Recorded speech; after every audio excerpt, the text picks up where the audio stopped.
All right. So in Unit 1, topics, I'm going to tell you what topics there are. You tell me which ones you want an example of. First thing is write a linear equation. Write a linear equation from points. So first topic, when you have 2 points like 3, -2, and 1, 5, I want you to translate that into y equals mx plus b. Right? I want you to find a line. We did this at the beginning of the year. You've been doing this for a long time. Just want to make sure you have this really down, that you know how to do this. Right? Finding your slope, formula y2 minus y1 over x2 minus x1 gets you your slope. Just these various basic ideas of a line and how to find this equation. So that's our first topic. Second thing is about functions. Functions, f of x, where you do things like, if you have an equation, f of x is like x squared minus 3x plus 1. You know how to do things like plug in f of -3 is some number, right? Or if I have two equations like a g of x, and that's like 2x plus 5, you can do all the function math, right? You have f plus g of x, or you can do f divided by g of x, or you can plug in f minus g, f minus f plus g of 2, for example, plugging in 2 to the equations, and also composition. Composition, where you have f of g of x, or f, or g, or fog, right? We said f of g of x, fog of x. Okay. So a little bit about functions, right? We can go over that. These are our unit topics. The equation of lines, functions. Third thing is going to be complex numbers. Complex numbers, where you have, right, a plus bi, where I have you adding, subtracting, multiplying, dividing.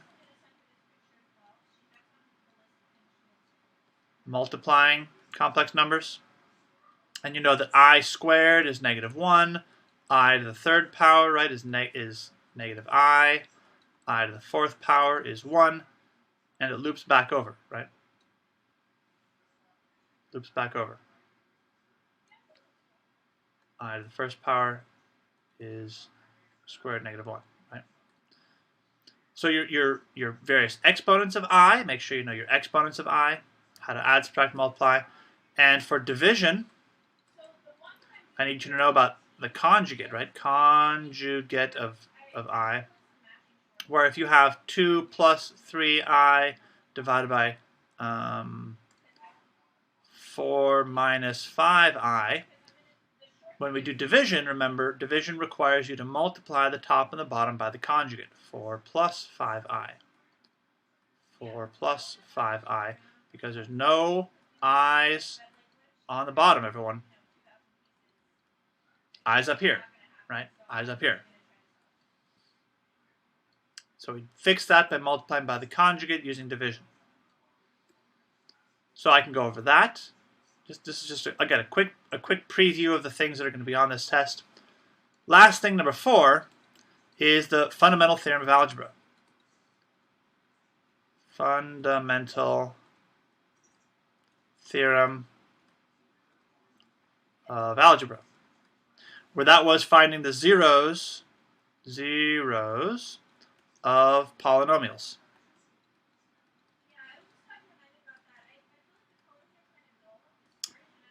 Right, where you have a polynomial and you're finding all the places where the zeros, right, the zeros are the places where it crosses the x-axis. finding the zeros of polynomials. And we did things like long and synthetic division.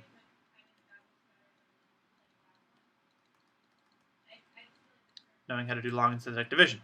We did things like graph the equations. We did things like make the chart of your zeros, right? You have the real, which is the rational and irrational, and the imaginary. You made your chart. And it had to equal the degree, right? Equal the degree of the polynomial. The degree is equal to the number of zeros of the polynomial is equal to the degree of the polynomial, right? If you have a 4th power polynomial, you'll have 4 zeros. If you had a 6th power polynomial, you'll have 6 zeros. We made our graph, we made our chart, we tested the zeros, and we did synthetic division. We used the quadratic formula, our big hammer, to find out the rest of the zeros. Goodness gracious. Quadratic formula. Quad formula to find some zeros as well. So we had various tools we used to locate the zeros, to graph them, things like that. Okay? So these 4 basic things are going to be what's on this test. So which topics would you like me to do an example of? Which things would you like me to cover today? We can spend today just going over and reviewing. Make sure you know how to do all these problems. Complex numbers, okay. We can do that. Anything specific about them, or should I just maybe just give a quick example of adding, multiplying, dividing, all those things? Number 4, fundamental theorem. What about the fundamental theorem? Do you want me to do some division, find the zeros? Maybe I'll do one big problem. Dividing complex numbers, yeah, all right, sure. I'll do a finding all the zeros problem. Dividing complex numbers, anything else? Anything about linear equations or functions? Do I want to do a linear equation example? How to write a line? Or is everyone okay with that?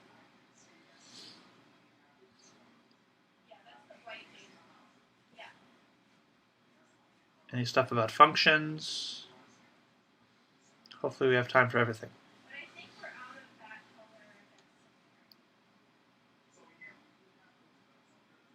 So I'll do an example of finding the zeros. Do an example of dividing complex numbers. That's 2. Anything else? You're the ones that are guiding this lesson today, everybody. You're telling me what you need, and I want to give you examples of the things you need to know for this test. So whatever you ask for, I'm going to give you examples that are going to be like the questions you'll see on the test. So if you don't ask me, I'm going to assume you know how to do it. If you're worried, speak up and let me know which ones you would like me to show you.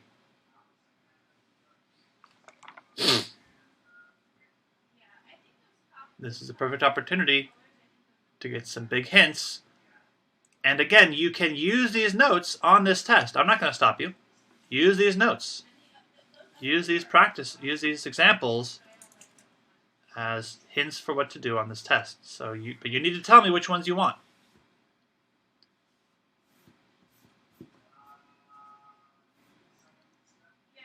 Those 2, everyone knows how to write a linear equation. Everyone knows how to do all the function stuff. No one's worried about any functions. Oh, one last thing I should mention is for functions, there's also inverses. Function inverses, f negative 1 of x.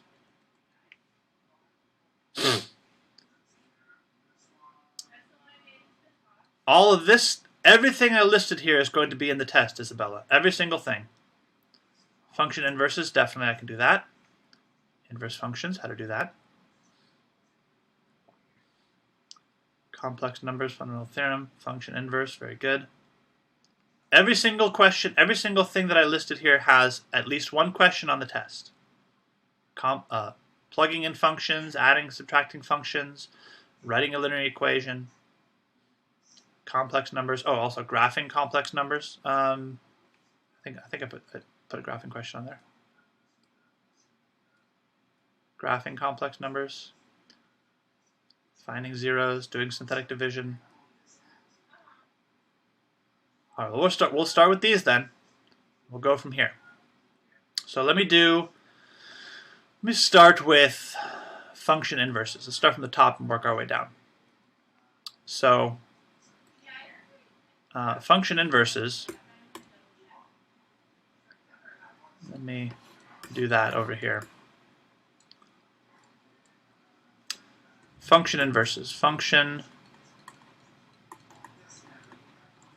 So to find a function inverse, it's a pretty straightforward way. This is just, all you need to do is swap x and y. So if I give you an example of a function, f of x equals 2x squared minus 5. And I say find the inverse. Find f negative 1. Find the inverse. The way you do this is you set the problem up like it's originally y equals 2x squared minus 5. This is the original problem. Right? And then you swap. You swap x and y. So you're going to get x, right, equals 2y squared minus 5. And then you solve for y. Get the y by itself. So you take your equation for function inverses, you take your equation, swap the x and y, and then rearrange the equation and get the y by itself. So here's my equation, right? I had y equals 2x squared minus 5, my original equation. I just swapped the x and y. And then get the y, somehow get the y to be by itself. So I need to move everything away from the y. So I'm going to, first step, add the 5 on both sides, right? This is just algebra, manipulation, this equation. I get x plus 5 equals 2y squared. I move away all the things away from the y, so I'm going to divide by 2 to cancel that. So I'm going to get y squared equals x plus 5 over 2, right? You see inverse, right? It wasn't multiply, not to divide, it was to add. I'm going to subtract. And now I have this x, the y squared. I need to cancel the squared. What do I do to cancel the squared, everybody? How do I cancel the y squared? What do I do to cancel the squared? I do a square root. Square root, square root, square root. Cancel my squared. So I'm going to get y equals square root x plus 5 over 2. The whole thing gets a square root, right? The whole thing. And so that's my inverse. F inverse of x is the square root of x plus 5 over 2. And that's your answer. Finding an inverse by swapping x and y and then rearranging, solving for y. Sometimes you need to do square roots, sometimes you need to divide numbers. Whatever it is, just get the y by itself, and that is your inverse function. That's your answer.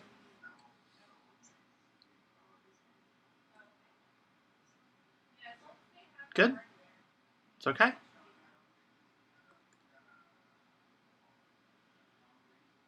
Rearrange and solve the equation for y, and then you get your inverse. So there will be one question about inverses on the test.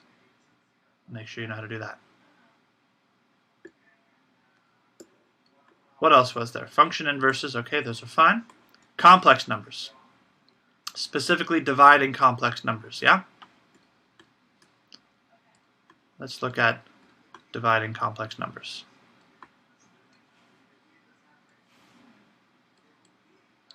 Any questions about function inverses before I move on?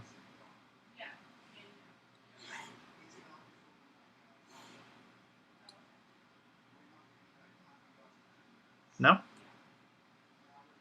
Again, you can use any of these notes for this test coming up. They're all for you.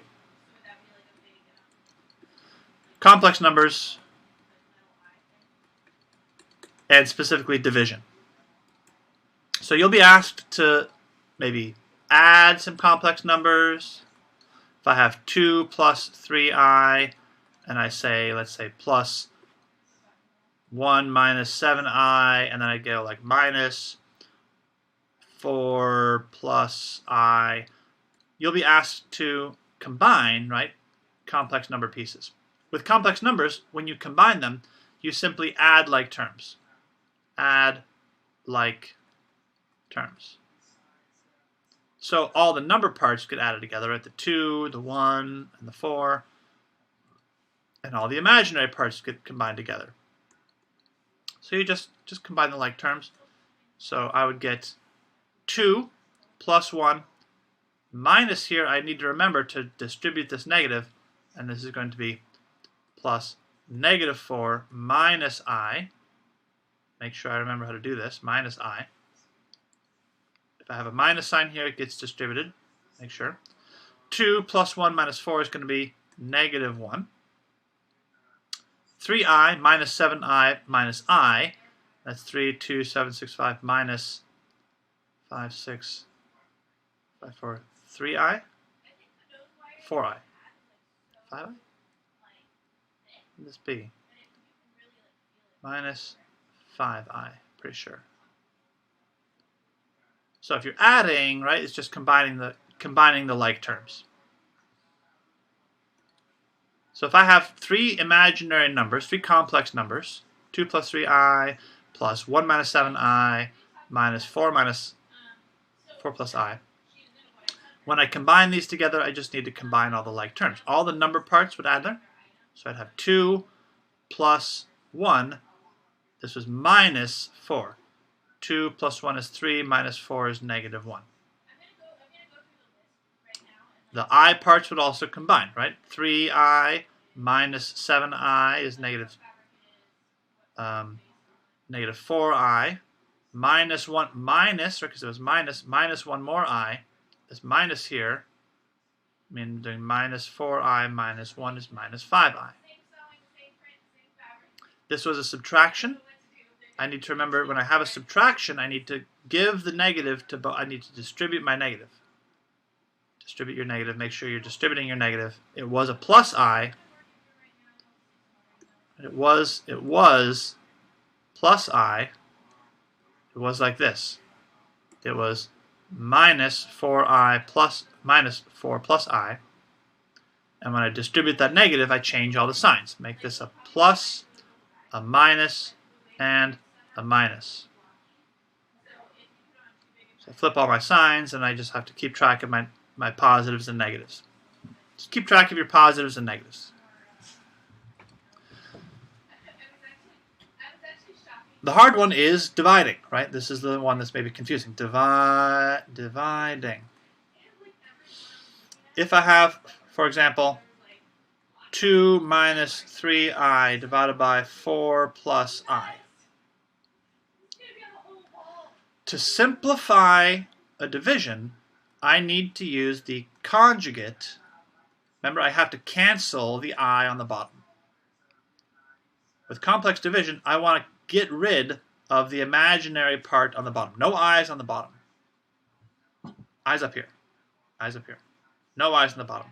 So to cancel my I on the bottom with division, I have to multiply by the conjugate of the bottom. And the conjugate means I just take the same numbers, 4 and I, and I flip the middle sign. Conjugate just means conjugate is flip the sign. So it's plus I. This is going to be minus I. 4 plus I multiplied by 4 minus I. And I do that same thing to the top and the bottom. If it's 4 minus I on the bottom, 4 minus I on the top. I multiply by the conjugate of the denominator. because this is the one I have to change. So I multiply the top and the bottom by the conjugate of the denominator, 4 minus I.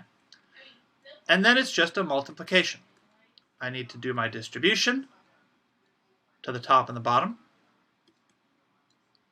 4 times 2, that's going to be 8. 2 times negative I is minus 2I. Negative 3I times 4 is negative 12I. And negative 3I times negative I is positive 3I squared. Right, the 3I times the I is negative 3I, positive 3I squared. Multiply the top parts and multiply the bottom parts. I can do my distribution to this stuff down here. 4 and 4, right? 4 plus I minus I. The nice thing about the bottom when I do the distribution is a lot of this stuff is going to go away. 4 times 4, that's 16. 4 times I is negative 4I. I times 4 is plus 4I. And I times I is negative I squared. The I parts, the 4I minus 4I, these are going to go away. That's why we do the conjugate, so we cancel the bottom. The other thing to remember is that I squared, what does I squared become, everybody? We need to remember when we have I squared, it becomes a particular number. The reason why we have I squared is I squared is, very good, Jasmine, negative 1. So we have 3 times negative 1, right, on the top, and we have negative 1. So on the top, it's going to become 8. Negative 2I minus 12I is negative 14I minus 3, because I have 3 times the negative 1. So really this is negative 3. If I can have negative 3 minus 8, actually I should just do this right now. 8 minus 3 is 5 on the top.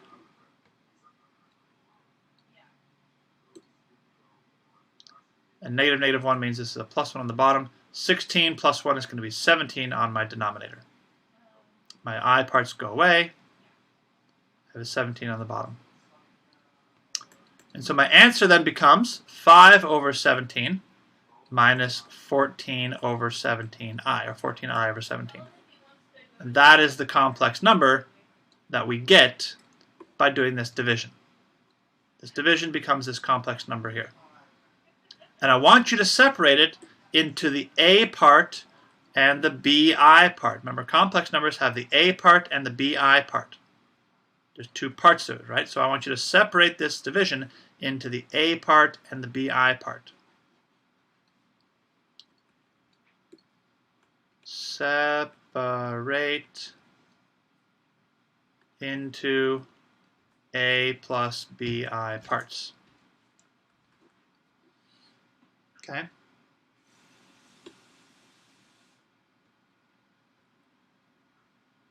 So that is complex numbers. Do your division, multiply by your conjugates, right? Multiply by the conjugate of the denominator.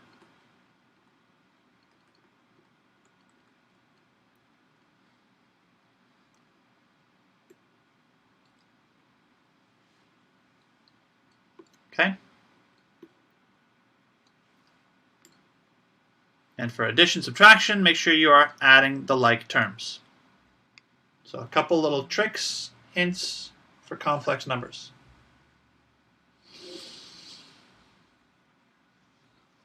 Questions about that?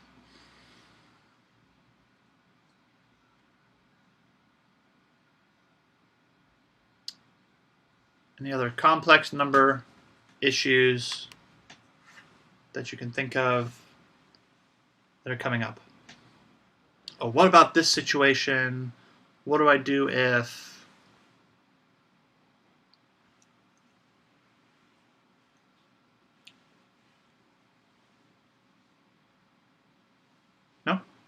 We're okay?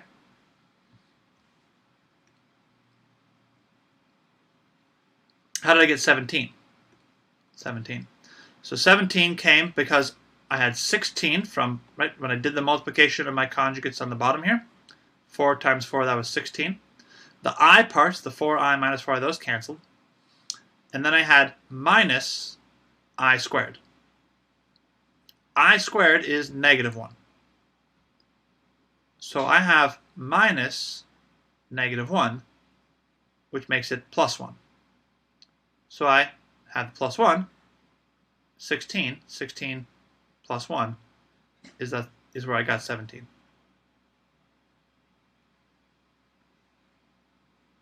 Okay?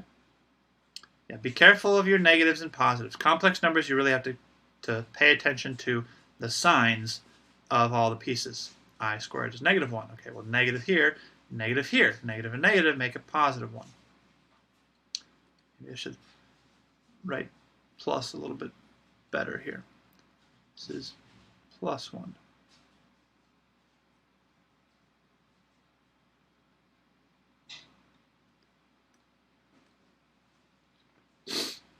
So here is adding complex numbers was here.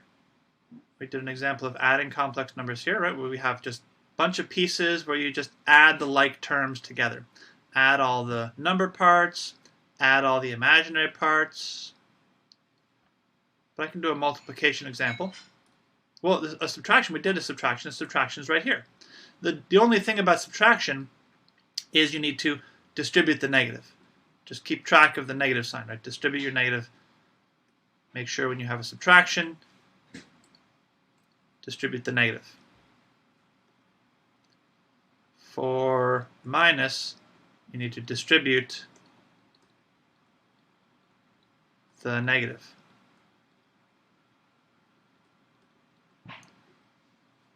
Distribute the negative. For a subtraction, distribute your negative sign. For a multiplication, let me see if I can do a multiplication. I mean, we did a multiplication part like here. When we multiplied these two things together, this is multiplication. 2 times 4, that's 8. 2 times negative I is negative 2i.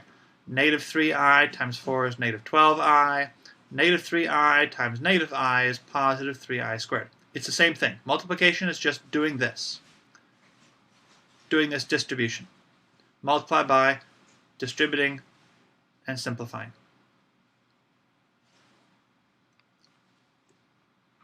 Okay, so that's complex numbers. What else? Oops. Complex numbers. No questions about what we did. Inverse functions, function inverses. Fundamental theorem, you want me to do the zeros. Example of how to find the zeros of equations. All right. So, an example of finding zeros.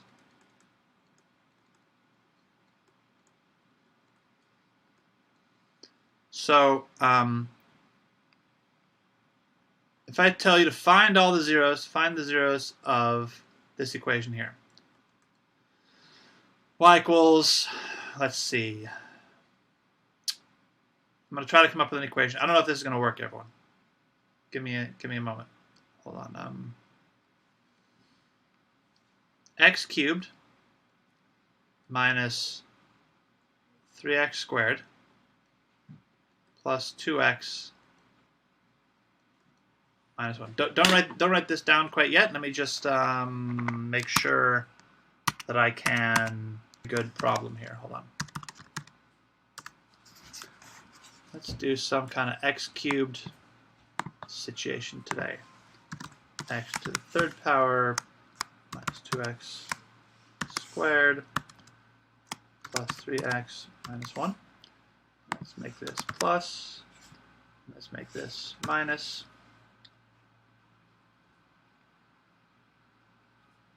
And 2. Make this maybe plus 1. I'm trying to find a good example, everybody.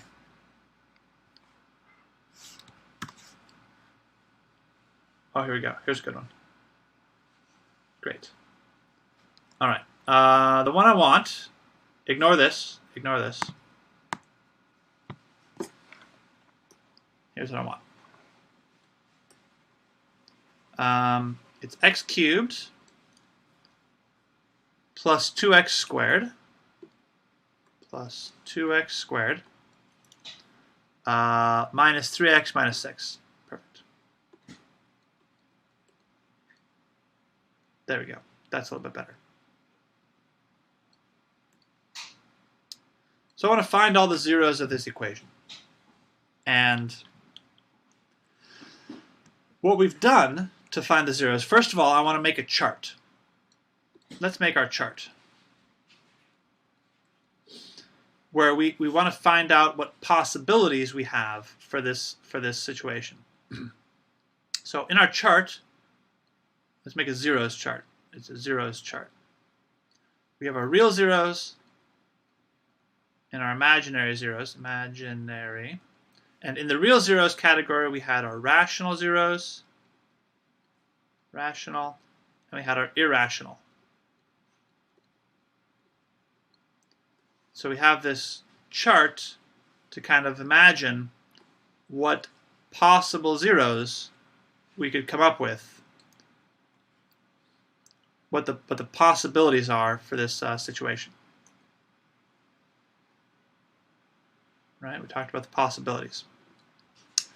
And one of the things that were important to remember is that irrational and imaginary, let me do it over here actually, let me do it up here.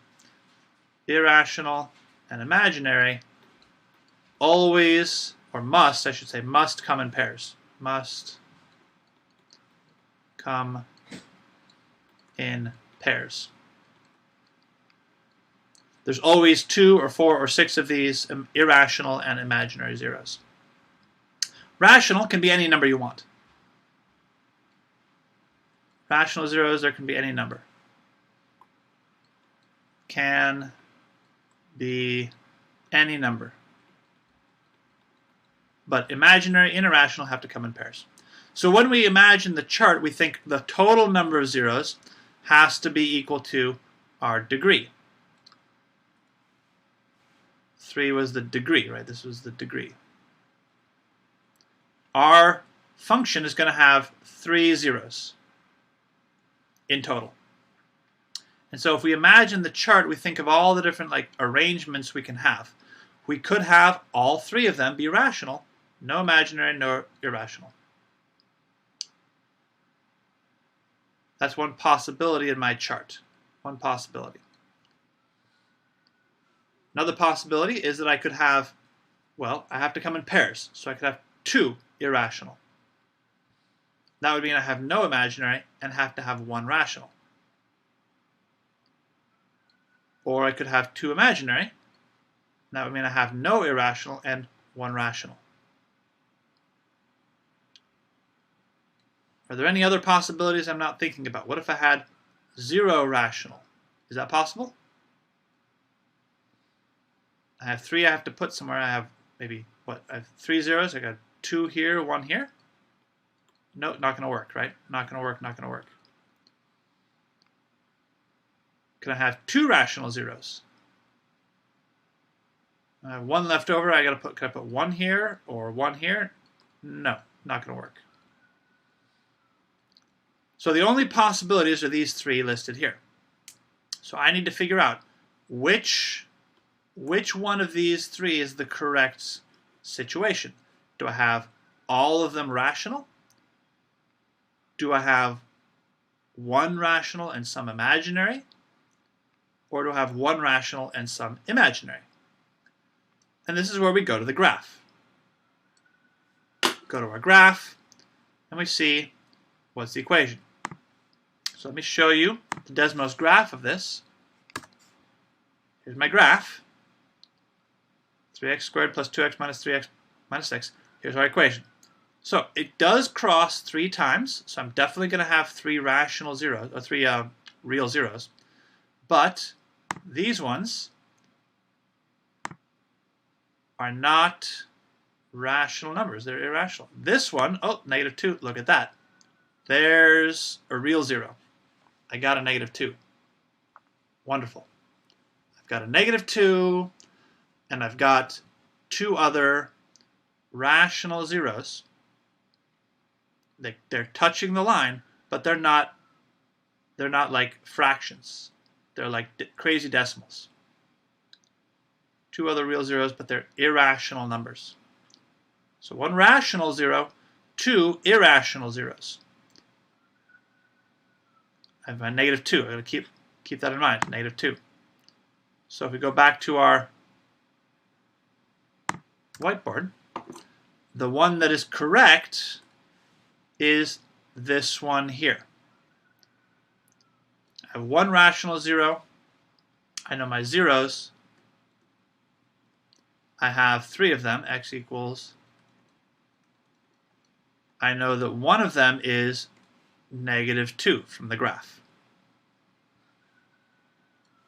I know one of my zeros is -2. Let's set up our 0 sort of zone here. I got 1 0 of -2. Next thing I have to do is find the others. I need to find what are the 2 irrational zeros. I need to find these other 2. I know from the graph they were like 1.7 blah blah blah, but I want the real answer. So to get those other ones, I have to break this equation apart and start by doing my synthetic division. I need to get my quadratic equation. I need to break this equation apart to get to a quadratic so that I can do the quadratic formula. And I break it apart by doing my synthetic division. -2 using the 0 from before, using all the coefficients, 1, 2, -3, -6. Do my synthetic division. Bring down the 1, and then multiply and add. -2 times 1 is -2. Add those. Oh, that's a 0. That's interesting. 2 times 0 is 0. -2 plus 0 is -3. 2 times -3 is +6. Add those, get a 0, and that's my remainder. This must be 0. If it's not 0, you have done something wrong. You need to figure out your synthetic division again. So do synthetic division here, get our 0 there. My new equation, I had a power of 3 equation. I had my cube equation. When I did my division, I took away all the x's away. Right? I just threw the x's away and just used the coefficients. Now that I did my answer, I need to bring all my x's back. But I bring them back 1 less than they were before. If it's a third power, I bring them back, it's a second power. So I get 1x squared, no x's, minus 3. That's my new equation. And now I use the quadratic formula to find the other 2 zeros. To find the zeros.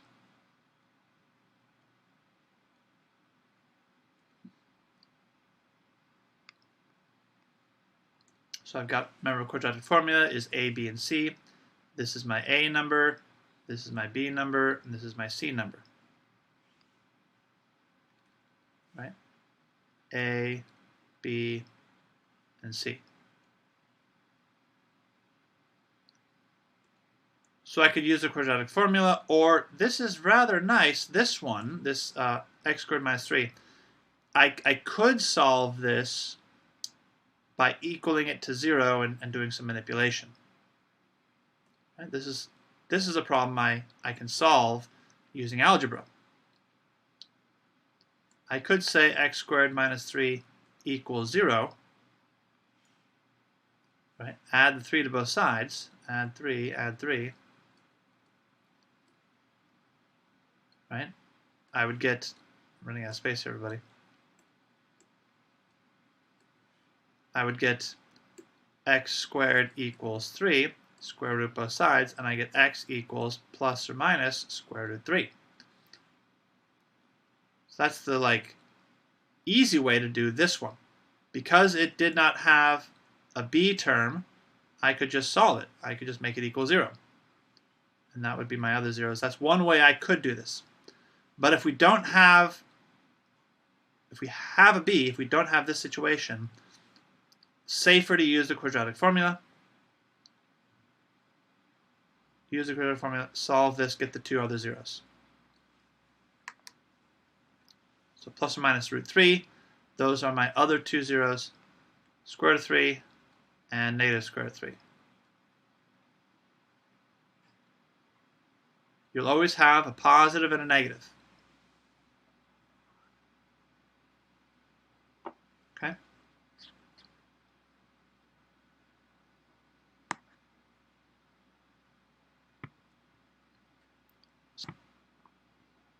Questions about that one? Any issues? And you're like, well, wait, what happens? How do I do? How did I get, Mr. Mitchell, what's that number?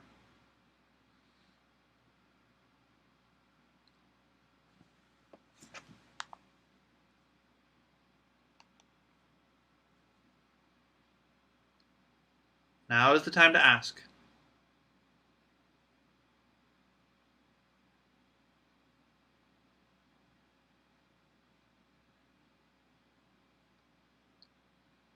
Any situations that people have seen that have got them stuck somewhere?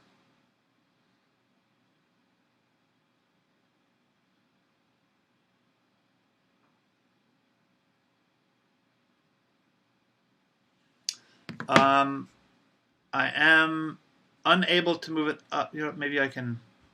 Let me see what I can do. Hold on. Let me try to grab it all. I reached the bottom, I realize. Let me see what I can do. You know, I'm going to try this. No, don't do that. Can I grab it all?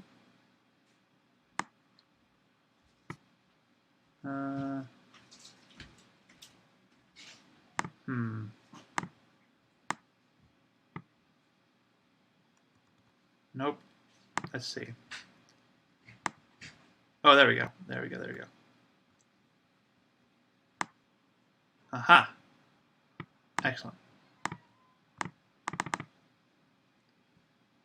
That better? There you go, everybody. I figured it out. Technological manipulation. All right, any issues or questions about finding the zeros? You'll have to make a chart in the test. You will have to make a chart.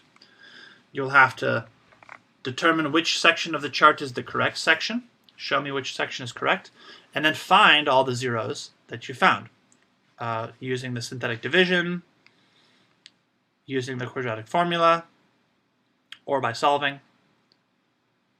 Find the zeros of your polynomial. Everyone's going to get a different polynomial. See what you can do.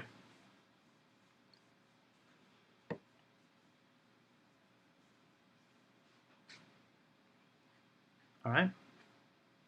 Again, any issues that people have had doing anything with this, the more you practice, the easier it's going to be.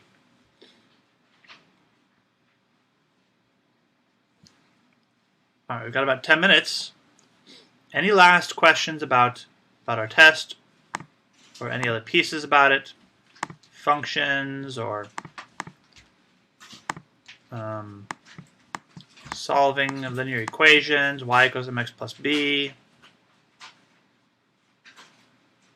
composition of functions. Everyone's okay with all of that? Finding slopes, finding equations. Function composition, sure. So composition just means you're plugging one function into another, right? So, for example, if I did, let me do function composition. So if I have f of x, oops,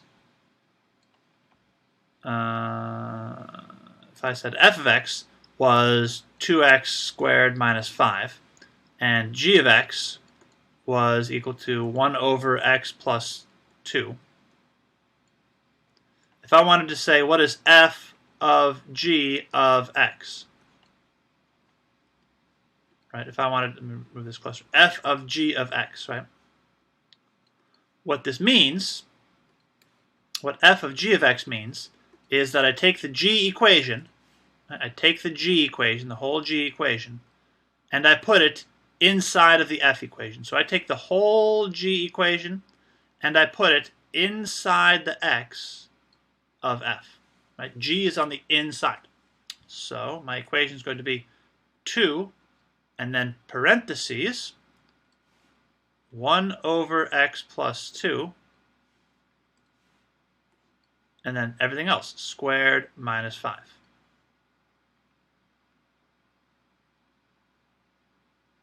Okay. If I said something like, so that's if you're plugging in, right? If you're just putting the equation, making a new equation. If I asked for something like g of f of 1, for example, g of f of 1, this means I want to plug a number in. I want to plug in x equals 1. Right? If I'm giving you a number, let me fix this a little bit. If I'm giving you a number here, g of f of 1, it means I want you to take that number and plug it into the equation. So I'm going to take the 1, I'm going to plug the 1 into f. Take the 1, plug it into f. So I'm going to get f of 1. That's 2 times 1 squared minus 5. That's going to be, let's see, 2 times 1 minus 5. That's 2 minus 5. That's negative 3. And then I'm going to take that negative 3, that whole answer that I got, right? Whatever I did, I plugged in, I got the answer of negative 3. I'm going to take that negative 3 and plug it into g. So it's like a chain reaction. So I'm going to get 1 over negative 3 plus 2, which is 1 over negative 1, which is negative 1. And that would be your final answer for this equation. This would be g of negative 3. You take the answer from the one and put it into the equation of the other. So that's composition. Remember about that. Rearranging these equations, right? Plugging one equation into another.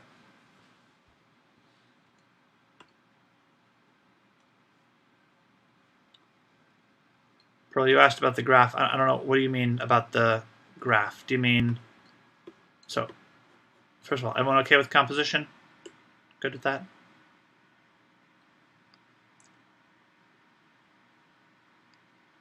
Take one equation, plug it into another. So for the graph, you're talking about down here the first step when you graph the equation. How do you tell where the zeros are? Right? That's what you're asking. If I give you an equation, how you find the zeros is you would go to Desmos. So let me do this for a second, everyone. Hold on. Let me go to Desmos. Just type the equation into Desmos, and then when you look at the graph, find where the zeros are, and look for the ones that are rational. So here's, for example, negative 2. That's your 0. These two were the square roots. These were the irrational zeros. If I had a different equation, like x cubed minus 3x squared plus x minus 5, I would have a different equation. Maybe I can try to get a little better here. Hold on. There we go. Here's a good one. So here's another one, right?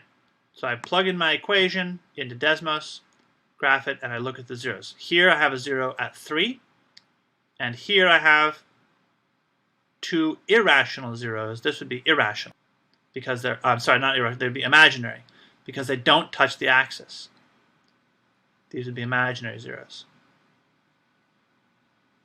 So you just type it into Desmos, graph your equation, find one starting point, this 3. Here's our starting point for this equation. Take the 3 and break that equation apart using the synthetic division, like we did over here, using the synthetic division, and then find your answer, take that answer, plug it into the quadratic formula, A, B, and C. Or, if you can, do this little factory trick. Okay?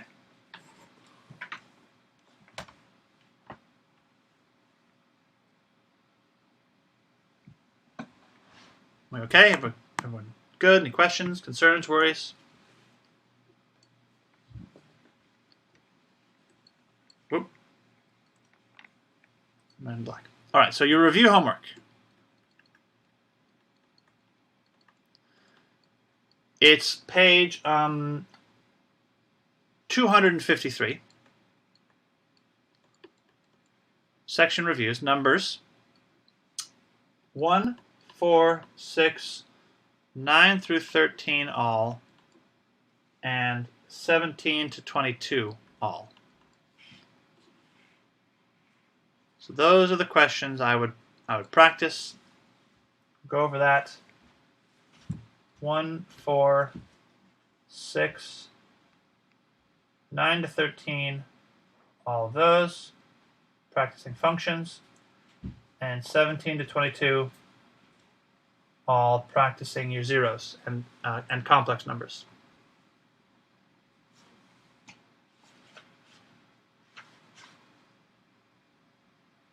Yeah. Okay. Due Friday.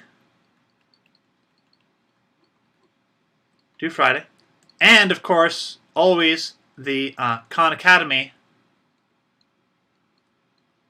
Academy gets you some extra credit. Every assignment you do on Khan Academy,